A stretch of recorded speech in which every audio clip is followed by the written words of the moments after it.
Assalamualaikum warahmatullahi wabarakatuh. Hai siswa kelas 4, bagaimana kabar kalian untuk minggu ini? Semuanya sehat? Alhamdulillah kalau semuanya sehat. Untuk tugas-tugasnya sudah dikerjakan semua? Alhamdulillah juga kalau semua sudah dikerjakan. Oke, siswa kelas 4, untuk minggu ini kita masih meneruskan pembelajaran yang kemarin, yaitu tentang mari melaksanakan sholat untuk bagian yang ketiga. Untuk bagian yang ke-1 dan yang kedua, bagi yang ingin mempelajari kembali, jangan khawatir, di kolom deskripsi yang ada di bawah video ini saya cantumkan linknya. Oke, untuk bagian ketiga ini nanti kita akan membahas tentang perilaku yang mencerminkan pemahaman sholat. Oke ya, kita mulai dengan pelaksanaan sholat. Sholat itu merupakan kewajiban yang harus dilakukan kapanpun dan dimanapun berada. Jadi kapanpun kita berada, kalau memang itu sudah waktunya sholat, maka kita harus melaksanakan sholat. Dan dimanapun kita, kalau memang sudah waktunya sholat, maka kita juga harus sholat. Kemudian untuk sholat wajib itu sebaiknya dilakukan dengan berjamaah. Lalu untuk jamaah sholat maghrib, sholat isya, dan sholat subuh itu imam membaca nyaring untuk surat Al-Fatihah dan surat pendeknya. Jadi dalam sholat berjamaah itu ketika jamaah sholat maghrib, jamaah sholat isya, dan jamaah sholat subuh itu imam membaca nyaring bacaan Al-Fatihah dan surat pendek. Tentunya di rakaat yang pertama dan rakaat yang kedua. Bacaan nyaring disebut bacaan jahar. Berikutnya, untuk sholat zuhur dan sholat asar, imam tidak membaca nyaring, alias bacaannya adalah bacaan sirri. Berikutnya, perilaku yang mencerminkan sholat itu ada beberapa perilaku. Yang pertama, yaitu sholat itu dapat melatih kedisiplinan. Kenapa seperti itu? Karena sholat itu harus dikerjakan pada waktu yang telah ditentukan. Jadi sholat zuhur misalnya tidak boleh dikerjakan di waktu sholat asar dan seterusnya.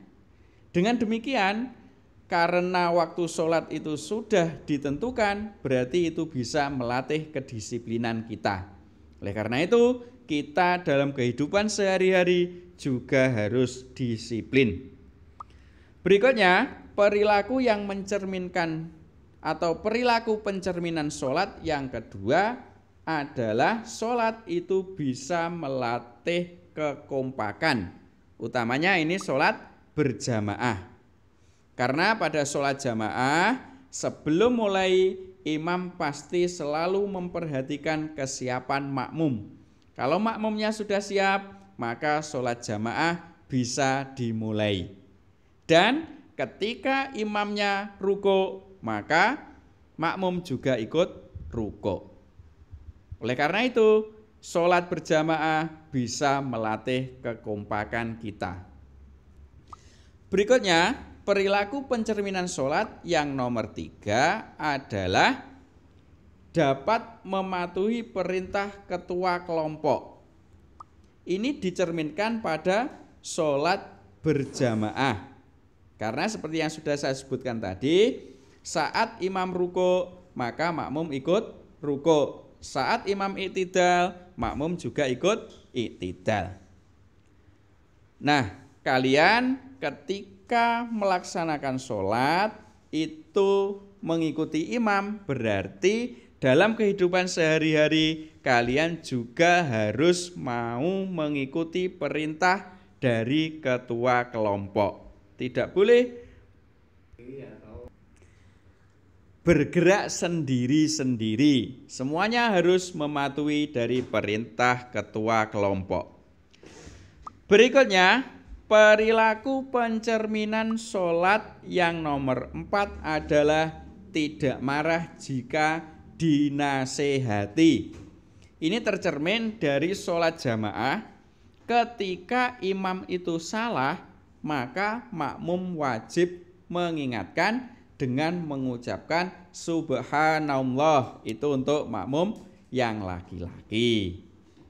Jadi kalau kita itu diingatkan, maka kita tidak boleh marah. Itu prakteknya dalam kehidupan sehari-hari. Karena pada dasarnya ketika orang mau mengingatkan kita, berarti itu menginginkan kita agar lebih baik lagi. Berikutnya, perilaku pencerminan sholat yang nomor 5 adalah suka mendoakan teman.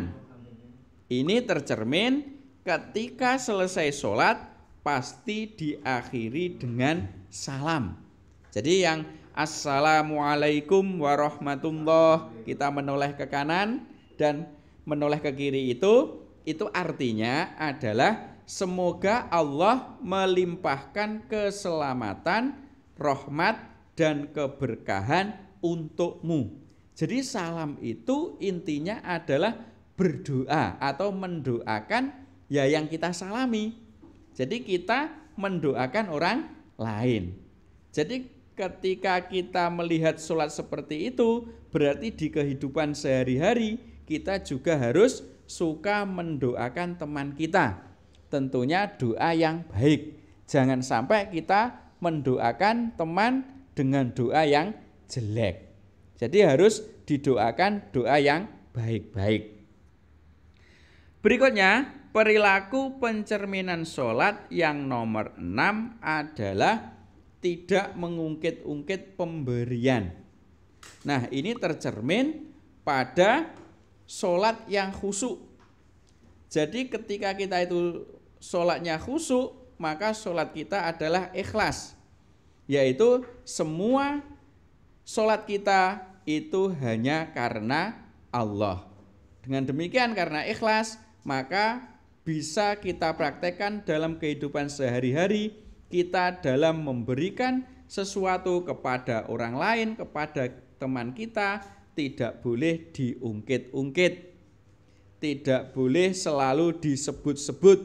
Ketika kita sudah memberi kepada teman, ya sudah, yang namanya ikhlas itu. Oke, itu pencerminan sholat yang nomor 6.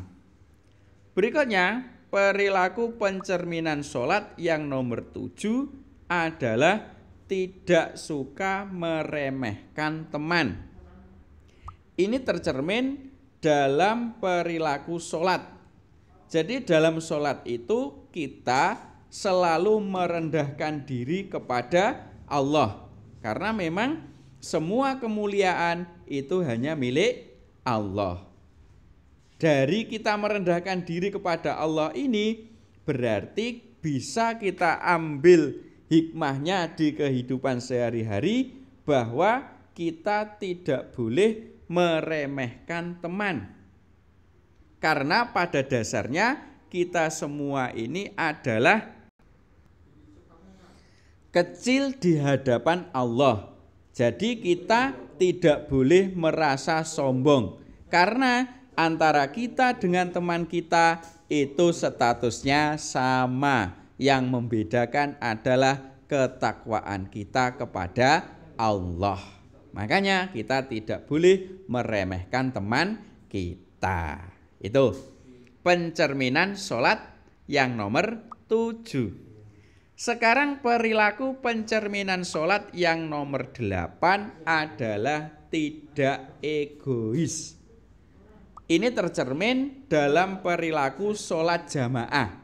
Jadi kalau kita itu datang ke masjid, kalau datang kita dahulu, maka kita pasti menempati shaf yang depan.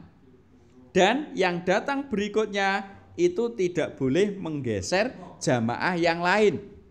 Misalnya kita datang terakhir, kemudian teman kita yang datang awal itu berada di depan, maka kita tidak boleh menggeser teman kita taruh ke soft yang belakang, kita berada di depan sendiri. Itu tidak boleh.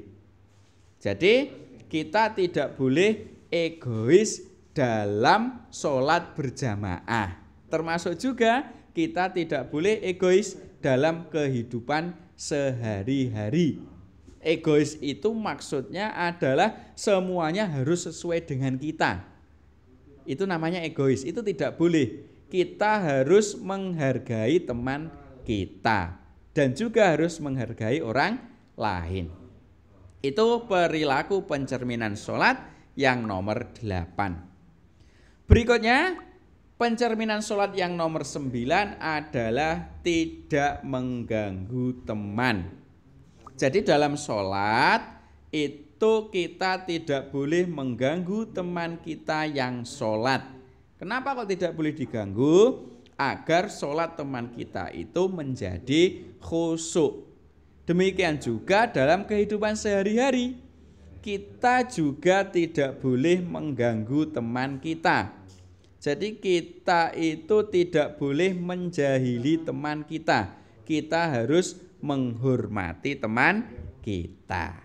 Nah, itu adalah beberapa perilaku yang tercermin dari sholat. Baik itu sholat sendiri maupun sholat berjamaah.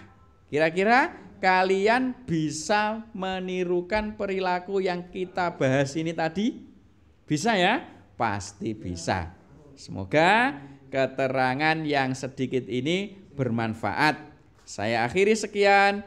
Assalamualaikum warahmatullahi wabarakatuh.